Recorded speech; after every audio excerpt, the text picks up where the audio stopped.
Welcome back friends. हमारी series enzymes को आज हम कंटिन्यू कर रहे हैं विथ टॉपिक आइसो एंजाइम्स।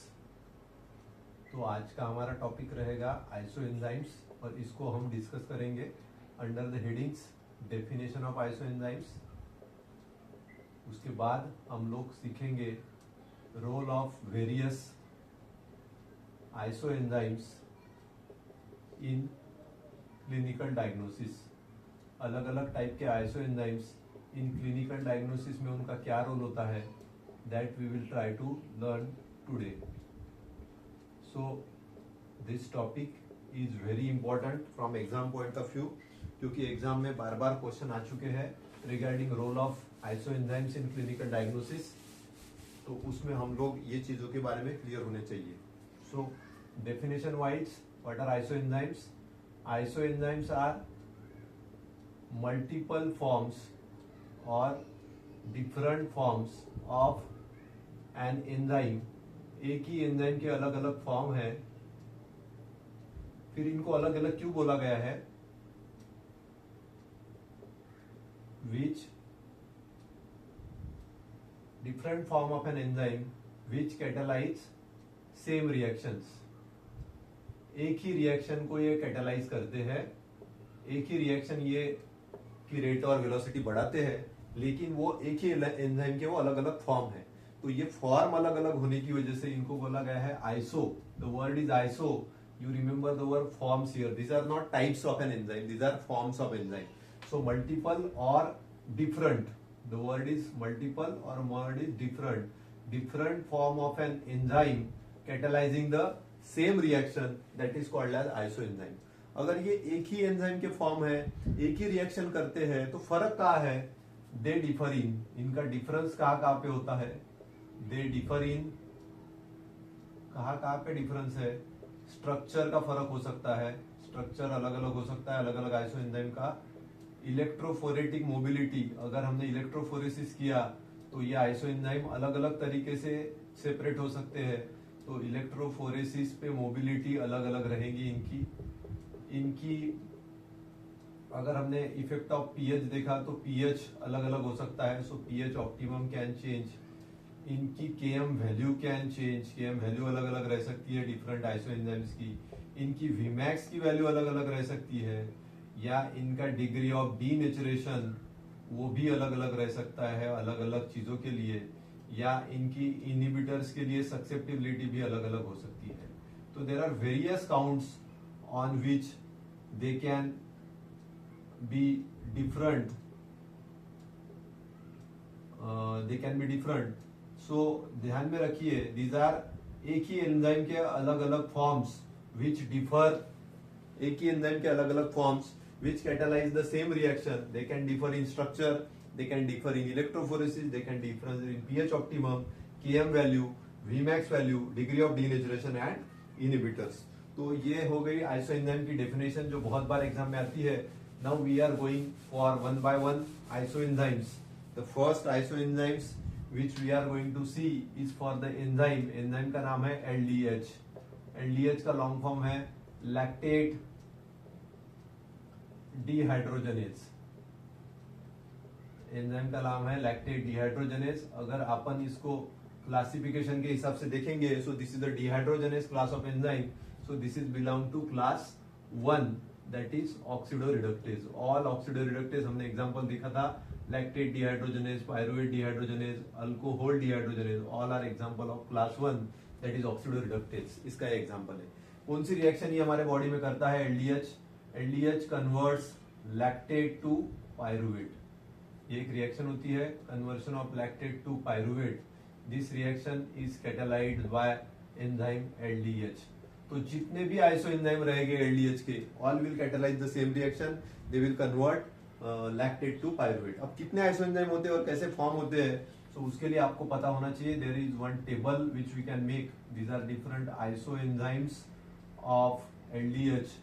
ये उनका स्ट्रक्चर रहेगा, स्ट्रक्चर कैसा रहेगा, and this is their source of origin. हमारे शरीर में ये कहाँ पे ओरिजिनेट होंगे, ये भी यहाँ पे हम लिखेंगे।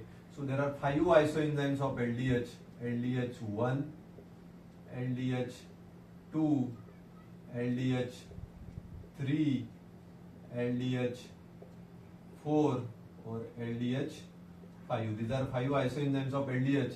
Structurally, the first all LDH as per they are tetramer in nature. Tetramer मतलब tetra is 4, so they have got 4 unit in their structure. So the structurally it is H4.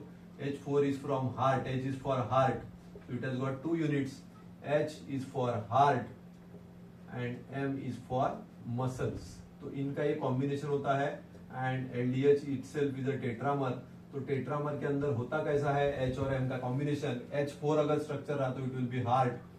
अब H4 में के 3 H लिख लिए, H3 and M, 3 + 1 4 tetramer. It is second LDH2. Third is LDH3, that is H2M2, 2 + 2 4 and fourth third is HM3.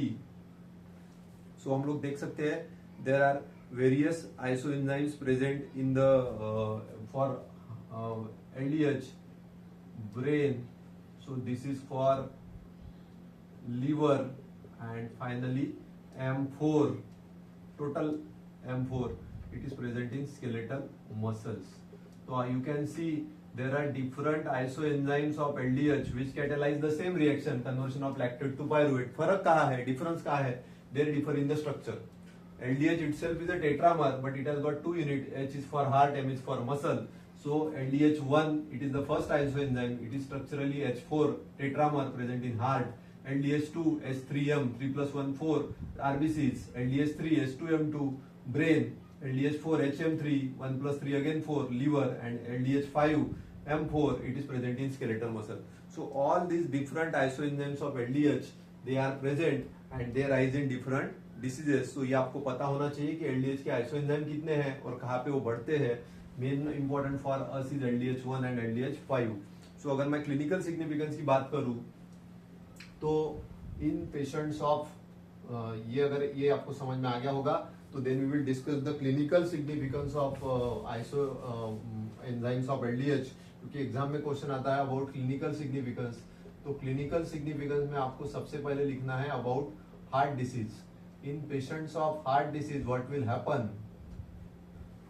So, clinical significance की अगर मैं बात करता हूँ, हार्ट डिसीज का पेशेंट है, मायोकार्डियल इंफार्क्शन का पेशेंट है, तो isoenzyme which will rise in patient of heart disease, specifically in patient of myocardial infarction जिसको बोला जाता है हार्ट अटैक. अगर पेशेंट को हार्ट अटैक आता है तो हार्ट अटैक के पेशेंट में LDH1 isoenzyme is significantly elevated. LDH1 बहुत ही ज्यादा significantly बढ़ता है, significantly elevate होता है. So this is a very much important in patient of heart disease, क्योंकि LDH1 isoenzyme rises in heart disease patient. While we talk about, this is the first clinical significance, while we discuss about liver disease patient, तो liver disease के patient में LDH4 और LDH5 बढ़ते हैं, but for simplicity we will call it as LDH5, which significantly rises in liver disease patient. So LDH1, which is also called as H4, and LDH5, which is called as M4, this rises significantly. LDH1 rises significantly in heart disease patient, while LDH5 rises significantly in liver disease patient. अगर इसको मैं थोड़ा सा और ये करूँ, detailing करूँ, so there is what happens in patients of normal patients. अगर हमने इलेक्ट्रोफोरेसिस किया तो क्या होगा, in normal patient the level is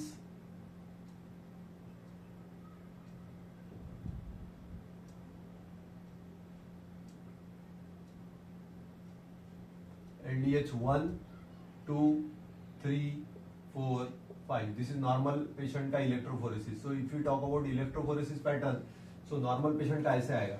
while in patient of MI, what will happen, LDH1 will rise significantly, 2 will also rise, and 3, 4, 5. So this is the scenario in MI patient. 1 is significantly elevated. In liver disease patient, if you talk about liver disease patient, in liver disease patient, 1 is normal, 2 is normal, 3 is normal, 4 is normal, and 5 is significantly elevated. So in patient of liver disease LDH5 is significantly elevated, ये आप देख सकते हो। In patient of heart disease LDH1 is significantly elevated. So normally क्या होता है, normally आप ये देख सकते हो, इन नॉर्मल पेशेंट या नॉर्मल पर्सन LDH1 से LDH2 इज बड़ा। LDH2 आप देख सकते हो value is more than LDH1, this is normal patient. But in patient of myocardial infarction what is happening, LDH1 and 2 both are elevated, but LDH1 is more elevated than LDH2. So LDH1 की value एकदम ज्यादा बढ़ जाती है, and this is called as flip pattern or flip ratio. This is called as flipped pattern or flip ratio. So आप जब clinical significance of isoenzyme लिखते हो, so आपको you have to mention specifically about LDH. LDH is a tetramer है क्योंकि 4 unit होते हैं, इसमें से LDH1 is for heart, that is H4. तो LDH1 rises significantly in patient of heart disease. तो in normal patient LDH1 से LDH2 बड़ा है, but in MI patient LDH1 is more than LDH2. This is called as flip pattern or flip ratio. ये आपको पता होना चाहिए। While in liver disease patient LDH5 is significantly elevated. So ये दो चीजें आपके डिस्क्रिप्शन में जरूर आनी चाहिए when we write about clinical significance of isoenzyme, LDH1 for heart disease and LDH5 for liver disease. Moving to the second enzyme which is again clinically very important, enzyme का नाम is CPK. So the enzyme second which is very clinically important, it is called as CPK, या कुछ book में इसको CK भी लिखा गया है। The long form or of this enzyme is creatinine phosphokinase. So this is very important enzyme, creatinine phosphokinase. It is also called as creatinine kinase. So it is called as creatinine CPK or CK. कौन सी reaction ये enzyme carry out करता है हमारे body में? It converts creatine phosphate plus ADP. It is getting converted with the help of CPK, creatinine phosphokinase enzyme. It is getting converted to creatinine plus ATP. Creatinine बन जाता है और ATP अलग से निकल जाता है. So this is the reaction which is carried out by CPK in our body. अब now the reaction is same because isoenzyme will be multiple form of same enzyme catalyzing the same reaction. The reaction will be same, but creatinine phosphate itself is a dimer enzyme. Dimer मतलब इसके पास 2 units है. कौन से 2 units है? Again M is for muscle and B is for brain. तो ये 2 units इसके पास होते हैं. एंड कौन से आइसोएंजाइम है CPK के आइसोएंजाइम्स, CPK का structure which is a dimer and source of origin या टिश्यू ऑफ ओरिजिन कौन सा होता है वो. ऐसे 3 का अगर अपन ने टेबल बनाया फिर से, so what we will get, CPK has got isoenzyme CPK1 structurally it is BB which is present in the brain because B is for brain. CPK2 the second isoenzymes, it is MB, एक M एक B, it is present in heart. And CPK3 which is MM, it is present in muscles. So 3 आइसोएंजाइम्स है CPK के, जैसे 5 isoenzyme थे LDH के, LDH1, 2, 3, 4, 5. Similarly CPK के 3 isoenzyme है, CPK1, CPK2, CPK3. CPK1 is present as CPKBB also present in brain. CPK2 is CPKMB present in heart and CPK3 is MM present in muscles. So when we talk about clinical significance, clinically ये कब बढ़ते हैं? आइसोएंजाइम्स of CPK, ये आपको पता होना चाहिए. आइसोएंजाइम्स of CPK rises specifically like CPK2 or CPKMB. It is the earliest indicator, earliest enzyme to rise in MI. सबसे पहले अगर MI के पेशेंट में कोई एंजाइम इंडिकेटर बढ़ता है तो उसका नाम है CPKMB which is specific for heart. थोड़ी देर पहले हमने LDH1 की भी बात की थी, but LDH is not earliest enzyme to rise in MI. It is called as CPKMB. And CPK का फायदा ये है कि the quantity of CPK जितना ज्यादा बढ़ेगा, quantity of CPKMB or CPK2 is directly proportional to magnitude of heart attack, magnitude of MI। जितना heart attack severe रहेगा उतना CPK की वैल्यू बढ़ के आएगी। सो CPK-MB is very very important indicator, it is earliest indicator of MI। The second one which is very important is CPK-MM और CPK-3 which is present in muscle, so this rises in muscle damages and muscle injuries। Muscle कोई damage हो गई, muscle injury हो गई तो CPK-3 और CPK-MM बढ़ता है। सो आपको CPK में दो आइसो एंजाइम के बारे में पता होना चाहिए, तीन iso enzyme. Creatine phosphokinase is the enzyme which convert creatine in phosphate plus ADP। ये फॉस्फेट प्लस ADP ज्वाइन होके ATP बना देता है, क्रिएटिन वैसे रह जाता है। The enzyme is CPK, it is a dimer. Muscle and brain के 2 यूनिट्स है, CPK-1 brain, CPK-2 heart, CPK-3 muscles, and CPK-2 is the earliest rise enzyme to rise in MI। So quantity of CPK-2 is directly proportional to the magnitude of MI, and CPK-3-MM it is rising significantly in muscle damage। तो ये आपको पता होना चाहिए about the second enzyme that is CPK और CPK और CK, ये इसका भी हार्ट डिसीज में और मसल डैमेज में सिग्निफिकेंस है। The third enzyme which we generally don't discuss in detail but थोड़ा इसके बारे में भी पता होना चाहिए। The third enzyme which has got isoenzyme, it is called as alkaline phosphatase. This is an enzyme which is alkaline phosphatase, short form इसका इसको बोला जाता है ALP। इसके रिएक्शन के बारे में हम इतना डिटेलिंग नहीं करेंगे, but this alkaline phosphatase has got 6 isoenzymes. 6 isoenzyme इसके पास है। कहाँ कहाँ होते हैं 6 isoenzyme present? They are present in liver, biliary tract,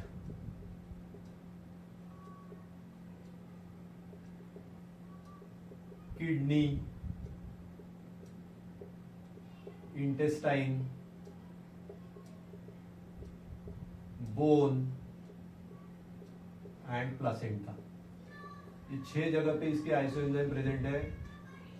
liver, biliary tract, kidney, intestine, bone and placenta। These are the 6 isoenzymes of alkaline phosphatase। ये 6 isoenzymes of alkaline phosphatase are due to 6 isoenzyme होते हैं due to difference in carbohydrate content. इसका carbohydrate का content फर्क होने की वजह से इसके 6 आइसोएंजाइम मिलते हैं।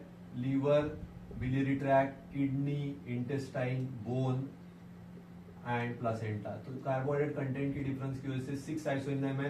कार्बोहाइड्रेट कहाँ से आ गया? ALP itself is a glycoprotein. It is an enzyme which is a glycoprotein and it is belonging to class 3, that is it is a hydrolase enzyme। It is doing hydrolysis, so it is a hydrolase enzyme, glycoprotein है। और ये कहाँ कहाँ बढ़ता है? The moderately elevated alkaline phosphatase का slight moderate rise is seen in patients of liver disease। Liver disease के patient में और भी एंजाइम बढ़ते हैं, जैसे अभी थोड़ी देर पहले हमने बात की थी LDH5 भी बढ़ता है, तो लीवर डिसीज में ये भी बढ़ सकता है। But very significant rise is seen in 2 condition. Significant मतलब बहुत ज्यादा राइज होना, बहुत हाईली एलिवेट होना। It occurs in conditions of damage to bile duct, that is obstructive jaundice. Obstructive jaundice जिसमें बाइल डक्ट का डैमेज हो जाए, जहाँ पे कुछ कोलेस्टेसिस हो जाए, उस कंडीशन में बहुत ज्यादा लेवल बढ़ती है अल्कलाइन फॉस्फेटेज की, बिकॉज ऑफ बाइल ट्रैक्ट के, बिलियरी ट्रैक्ट के cells of damage bile duct, cells of damaged bile duct, they will release the alkaline phosphatase enzyme। तो डैमेज बिलियरी ट्रैक्ट या बाइल डक्ट के enzyme, bile duct के sales आपके biliary obstructive jaundice में बढ़ाते हैं। और सिग्निफिकेंट राइज कहाँ मिलता है? Very significant rise is again seen in all the patients of bone disorders. Bone disorders के जो पेशेंट हैं, बोन डिसऑर्डर्स मतलब इट कैन बी रिकेट्स हो, विटामिन D डेफिशिएंसी, या अडल्ट में रिकेट्स जैसी कंडीशन हो, लाइक ऑस्टियोमलेशिया, बोन के कैंसर्स हो, bone carcinomas, Padget disease, secondaries हो बोन का कुछ, कोई कैंसर में उसकी सेकेंडरीज आ जाए तो भी ये सब कंडीशन में बहुत ज्यादा बढ़ता है अल्कलाइन फॉस्फेटेज की level. So the things to remember about this third isoenzyme, that is alkaline phosphatase, it is a glycoprotein. It has glycoprotein because the isoenzyme are formed due to difference in carbohydrate content, that is 6 isoenzyme liver, biliary tract, kidney, intestine, bone and placenta. Moderately it rises in liver disease, but very significant rise is seen in obstructive jaundice patient because of cells of damaged bile duct release alkaline phosphatase enzyme. Cholestasis में बहुत ज्यादा बढ़ता है, तो ये हम पढ़ने वाले हैं. और bone disorder, rickets, osteomalacia, bone carcinoma, bone secondaries, Padget disease, ऑस्टियोब्लास्टोमा, osteosarcoma, all this condition में इसके बहुत ज्यादा लेवल बढ़ते हैं. तो हम लोग अभी थोड़ी देर के बाद जब नेक्स्ट लेक्चर में डायग्नोस्टिक इंपॉर्टेंस ऑफ एंजाइम पढ़ेंगे, उसमें भी ये सब चीजें रिपीट होंगी. We will again see what is the importance of ALP, LDH and CPK. So for now, what we have seen in this chapter on isoenzymes and its clinical importance. Isoenzymes are different form of enzyme catalyzing the same reaction. There are 3 isoenzymes which we seen, and first is LDH, which has got 5 isoenzyme, out of which LDH1 is specific for heart and LDH5 is for liver. The second isoenzyme which we have seen is CPK. CPK के 3 isoenzyme है, out of which CPK-MB, CPK2 is the earliest indicator of myocardial infarction. The third isoenzyme which we have seen is alkaline phosphatase. It has got 6 isoenzyme and very significantly they are rising in obstructive jaundice and bone disorder patient. So obstructive jaundice और bone disorder आपको याद करना पड़ेगा. So ये question जो बार बार आता है, diagnostic importance of आइसोएंजाइम्स, ये आपको अच्छे से लिखते आना चाहिए. या आइसोएंजाइम इन क्लिनिकल डायग्नोसिस, ये आपका भी अच्छे से कवर हो गया है. So thank you very much.